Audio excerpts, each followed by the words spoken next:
first episode of Lean Hybrid Muscle TV. Today we are going to start with a foundation principle to the entire Lean Hybrid Muscle concept that Mike Westerdahl and I are building.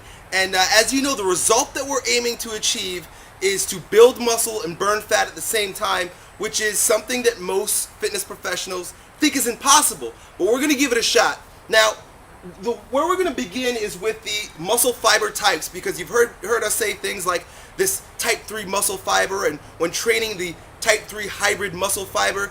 And in most textbooks, this stuff doesn't appear. In fact, I did find it in my in one of my college textbooks. They referred to it as a type 2C muscle fiber, but I'll talk to you about that and reference that in a later video.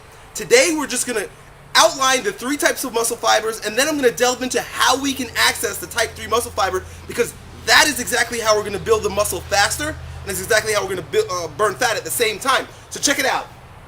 Most of you know a lot of this already. You've got your type 1 muscle fiber and your type 2 muscle fiber, where there are, and with type 2 there are also several different types of type 2 muscle fiber, and we'll get to that in a moment. Type 1 muscle fibers are what are also referred to as white fibers, and they're also referred to as slow twitch muscle fibers. They are highly oxidative. That means that they use oxygen for energy, and that means exercises like long aerobic stints like triathlons or jogging on a treadmill or skipping rope for several minutes at a time. I mean, up to an hour. You are in an oxidative state. The energy system is utilizing oxygen. It's also, and this is a key component to the hybrid muscle concept, is it's high in mitochondria. Mitochondria are like the powerhouses that generate energy for that particular muscle cell. And type 1 muscle fibers are very high in that. That means they utilize energy very well. Basically, there are lots of little engines inside this muscle so that it can continue to be used for long periods of time, and that's why it's very good for fat burning, and that's why for such a long time we've been told that you need to do long, boring treadmill treks in order to burn fat. The idea, the concept makes sense, but we've found a better way, and we're going to talk about that as we go along. Now you've got your type 2 muscle fiber, and those of you academics at home who understand this stuff, you're going to say, well, there's a type A and there's a type B, and in fact there's a type C, and we'll talk about that in a moment. But generally speaking, this is a fast twitch muscle fiber, or dark fibers, red fibers. I happen to be made up of like all muscle fiber, type 2 muscle fiber. Basically, I could jump really high, I could lift heavy stuff, but I have a hard time doing long, like jogging a mile for me is hell, and I hate doing it. But I can lift 1,000 pounds and jump and dunk a basketball. That means I'm very fast twitch, or type 2. And this is just genetic predisposition. Then you also have the fact that this type 2 muscle fiber is glycolytic. It uses glycogen. It uses sugar within the tissue for the most part for fueling its use. It uses creatine phosphate and ATP. It uses very short or very available forms of energy that are directly into your muscle, as opposed to the oxidative where it can take it from the liver and things like that. So anyway, it uses up all the sugar in your muscle. Low mitochondrial density. These are very thick fibers. So being is that they're very big, they're like big containers, and that means the density of mitochondria within it is small. There are lots of them floating around in there. It's not tight and dense like it is in here. And there may actually be only like a handful of mitochondria in a type 2, or those powerhouses in a type 2 muscle fiber, when there are tons in a type 1. Very good for strength and power, like I described. Power being able to jump and explode, and strength lifting heavy things. Now here's where it gets really exciting. Our type 3 muscle fiber it's basically built like a type 2. It's the same size, circumference. It's a big fiber, but it has the capacity to perform like a slow twitch. Now this is crazy. How the hell can a type 2 muscle fiber perform like a type 1 muscle fiber? It all has to do with the mitochondrial density.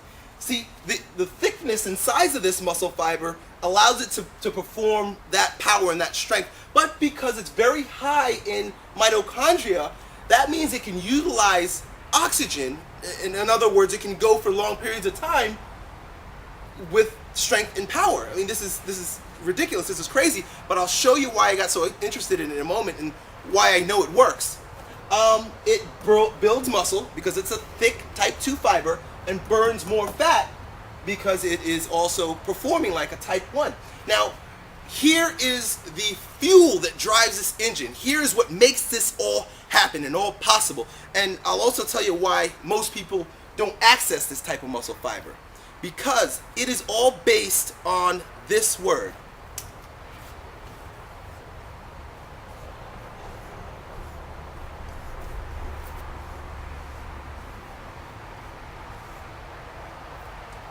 Attitude. The way this muscle fiber is accessed is through training with a sick psycho attitude. See, with type 2 muscle fibers, you can perform like a power lifter and do a single, albeit you're doing a single squat for 800, 900 to 1,000 pounds. Great, that's awesome. The same guy on the opposite end, who's a marathon runner, will do these long cardio treks. Now, people who tend to lean toward one or the other of these are usually very good at it. You know, a guy who likes to run marathons is usually very good at running marathons. That's why he's taken to that activity. And someone who power lifts and lifts 1,000 pounds for a deadlift or a squat is generally going to be predisposed to doing this very well. So here's where attitude comes into play. When you take someone who's predisposed, like myself, to type 2 fast muscle twitch fibers, and you force him to perform his specialty, you're not going to make it. Now here's the big mistake. A lot of people will take this guy and make him do this, and this guy and do that. It doesn't work that way. What you do is you take your specialty, you take what you're predisposed to being good at, and you perform it in a similar manner to what's going on the opposite end. So that means if you lift heavy, yes, lift heavy, but lift heavy a lot and often with very short rest periods that mimic what's going on in the type 1.